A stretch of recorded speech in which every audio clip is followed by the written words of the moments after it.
किसी गांव में एक साहूकार रहता था, जिसके घर में अन्न, वस्त्र और धन, किसी भी चीज की कोई कमी नहीं थी।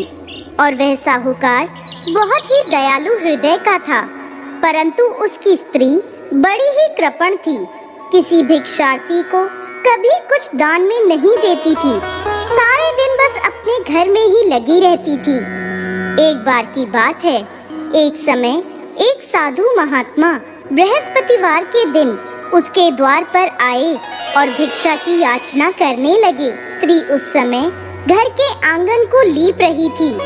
इस कारण साधु महाराज से कहने लगी, महाराज, इस समय तो मैं घर लीप रही हूँ, आपको कुछ नहीं दे सकती, फिर किसी समय आ जाइएगा। साधु ये सुनकर वहाँ से चले गए। कुछ दिनों पश्चात वही साधु महाराज उसके द्वार पर फिर से आए, उसी तरह भिक्षा मांगने लगे। साहूकारनी उस समय अपने बच्चे को खाना खिला रही थी। कहने लगी, महाराज, मैं क्या करूं? मुझे फुर्सत ही नहीं है, इसलिए आपको भिक्षा नहीं दे सकती। अब साधु महाराज फिर से उसके द्वार से खाली हाथ ही लौट गए। तीसरी बार जब महात्मा उसके द्वार पर आए तो उसने उन्हें उसी तरह से टालना चाहा। कहने लगी, महाराज, मैं क्या करूं? मुझे समय ही नहीं मिलता, इसलिए आपको भिक्षा नहीं दे सकती। परंतु महात्मा जी कहने लगे कि यदि तुमको हर समय का अवकाश मिल जाए तो मुझे भिक्षा दे दोगी? साहूकारनी कहने लगी, हाँ महाराज, यदि ऐसा हो जाए तो आपकी बड़ी कृपा होगी।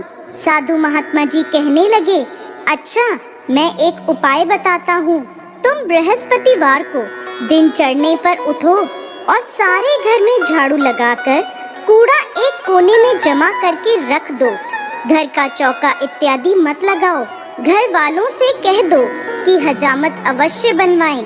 रसोई बनाकर चूल्हे के पीछे खाना रख दो, सामने नहीं।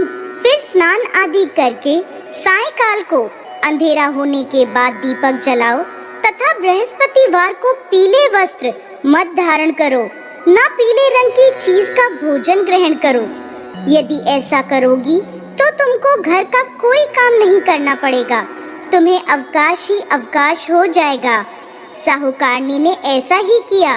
वह हर बृहस्पतिवार को ऐसा ही करने लगी। कुछ समय बाद उसके घर में खाने को अन्न का दाना भी ना रहा। थोड़े दिनों में वही महात्मा फिर आए और भिक्षा मांगने लगे, परंतु साहूकारनी ने कहा, महाराज, मेरे घर में खाने को अन्न नहीं है, आपको मैं क्या दे सकती हूँ? तब महात्मा ने कहा कि जब तुम्हारे पास सब कुछ था तब भी तुम कुछ नहीं देती थी, अब पूरा अवकाश है तब भी तुम कुछ नहीं दे रही हो, तुम चाहती क्या हो? तब साहूकारनी ने हाथ जोड़कर प्रार्थना करी, महाराज, अब कोई ऐसा उपाय बताएं कि मेरे पहले जैसा धन धान्य हो जाए। अब मैं प्रतिज्ञा करती हूँ, आप जैसा कहेंगे मैं वैसा ही करूँगी। तब महात्मा जी ने कहा, बृहस्पतिवार को प्रातः काल उठकर स्नान आदि से निवृत्त होकर घर को गाय के गोबर से लीपो तथा घर के पुरुष हजामत न बनवाएं। भूखों को अन्न जल देती रहा करो। ठीक सायंकाल दीपक जलाया करो। यदि ऐसा करोगी तो तुम्हारी सभी मनोकामनाएं भगवान बृहस्पति पूरी करेंगे। साहूकारनी ने ऐसा ही किया और उसके घर में धन धान्य वैसा ही हो गया जैसा पहले था। इस प्रकार भगवान बृहस्पति की कृपा से अनेक प्रकार के सुखों को भोग कर वो दीर्घकाल तक जीवित रही।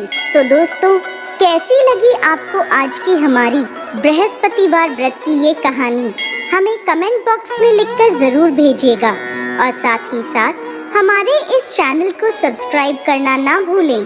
जय श्री हरि विष्णु।